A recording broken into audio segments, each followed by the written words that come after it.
Aquí, en Wuhan, una ciudad situada en el centro de China, con unos 11 millones de habitantes, comenzó todo. Se desconoce quién es el paciente cero, pero sí hay indicios de quién fue el número 1. En ese momento todavía se desconocía que la enfermedad se iba a bautizar como COVID-19. Solo se sabía que era una especie de neumonía que afectaba al aparato respiratorio. En diciembre, los casos empezaron a subir exponencialmente en Wuhan. En un primer momento se pensó que podía ser el SARS, el síndrome respiratorio agudo grave que afectó al mundo en el año 2003.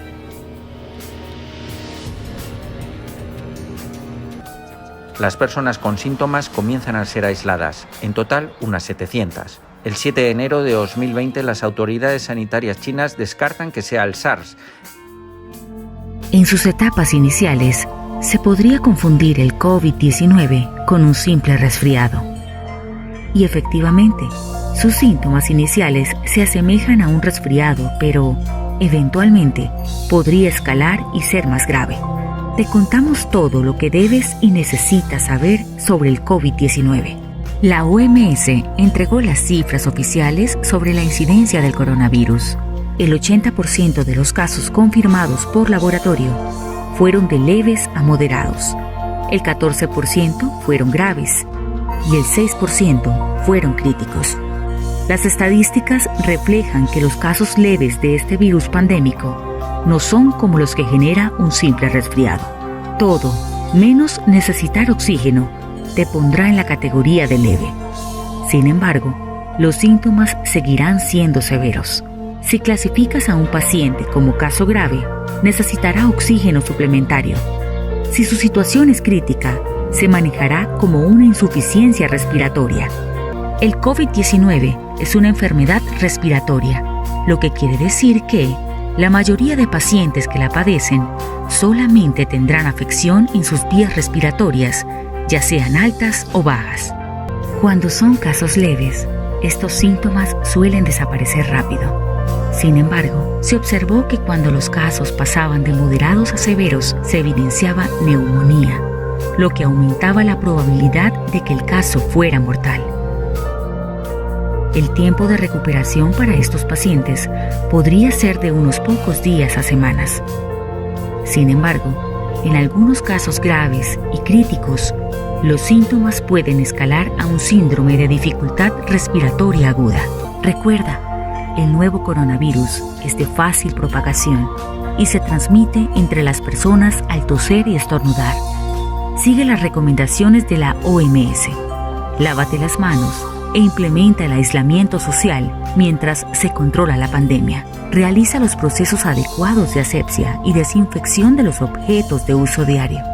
También limpia y desinfecta todas las superficies. Recuerda, protegernos del coronavirus es tarea de todos.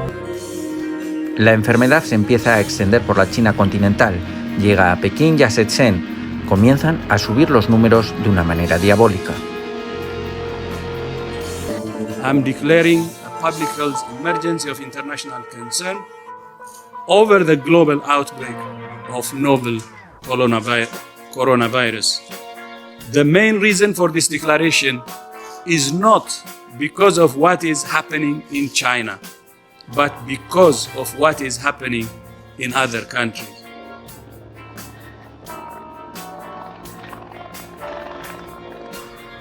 Italia confirma en ese momento sus 2 primeros casos, mientras desde el Ministerio de Sanidad se declara que en España estamos preparados y que no hay casos. Justo el día después, el 31 de enero, se conoce el primer caso en territorio español. Un turista alemán en La Gomera se contagió en su país de origen. 9 días después, en España se conoce un segundo caso, también importado. Se trata de un turista británico. De los 4, solamente ha sido positivo a coronavirus Wuhan, el correspondiente a la muestra del padre.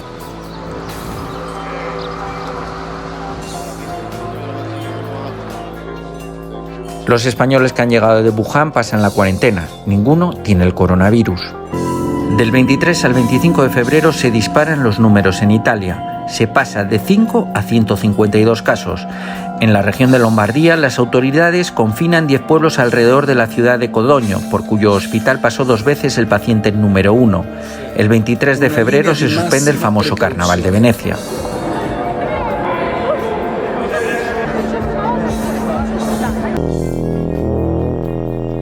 El 28 de febrero, la Organización Mundial de la Salud vuelve a alertar de los riesgos y está pensando en calificar la enfermedad de pandemia.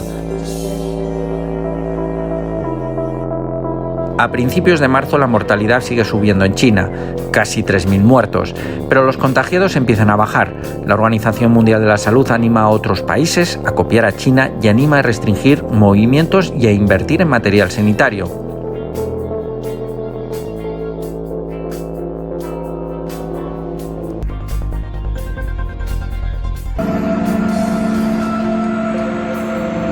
Esa misma noche, Italia confirma el confinamiento de todo el país.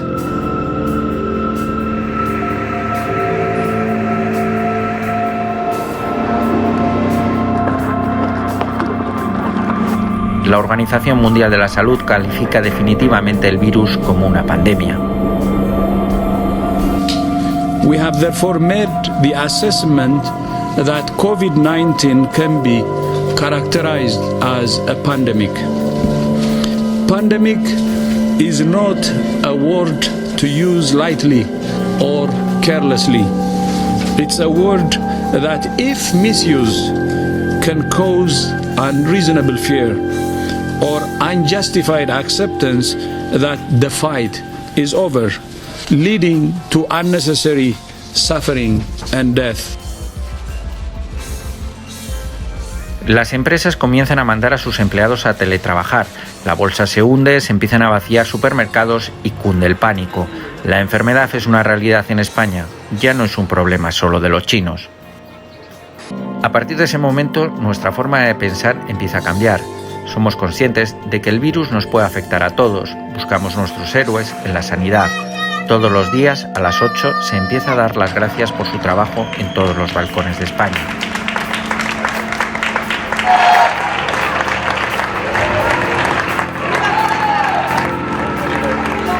Empezamos a ver cómo grandes fortunas como Amancio Ortega, Ana Botín, los actores Javier Bardem y Penélope Cruz o los deportistas Rafa Nadal y Pau Gasol empiezan a donar material y dinero a la sanidad. Los deportistas somos lo que somos en gran parte gracias a vuestro apoyo. Confío que todo el deporte español se una. Ha llegado la hora de conseguir nuestra mejor victoria. Personajes anónimos y conocidos por todos empiezan a morir. Las familias no pueden visitar a los enfermos, mueren solos. No se pueden realizar funerales ni entierros. Como vivir una película de terror incluso a veces, gente con la que está tratando todos los días, de la que tenemos muchísimo cariño, ves cómo se van y no puedes hacer nada. Estamos triplicando turnos, estamos cayendo prácticamente como chinches, estamos trabajando con síntomas. Yo mismo hasta tengo fiebre, pero no podemos dejar a los ancianos solos. A pesar del confinamiento, los números de fallecidos e infectados siguen subiendo exponencialmente. La curva parece que no llega a su fin. Los hospitales no dan abasto. Se tiene que montar un hospital en pocos días en IFEMA, el recinto para ferias de Madrid. You cannot fight a fire blindfolded, and we cannot stop this pandemic if we don't know who is infected. We have a simple message for all countries. Test, test, test.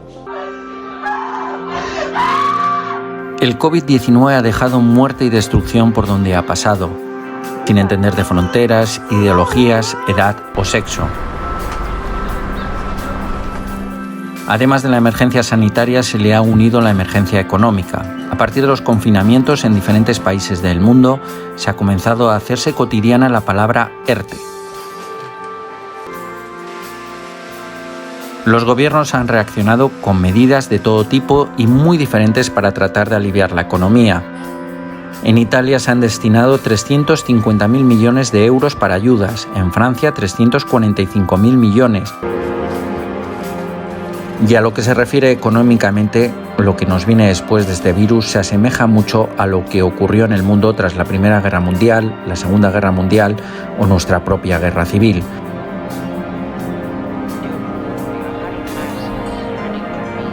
Por ejemplo, tras el famoso crack del 29 o la Gran Depresión, las cifras del paro en muchos países subieron a valores por encima del 30%. Ahora todo el mundo espera un plan Marshall, como se inició en Estados Unidos para salir de la crisis del 29. Nuevamente, la humanidad se tendrá que poner a prueba para salir de una catástrofe, esta vez por un virus que lo ha arrasado todo.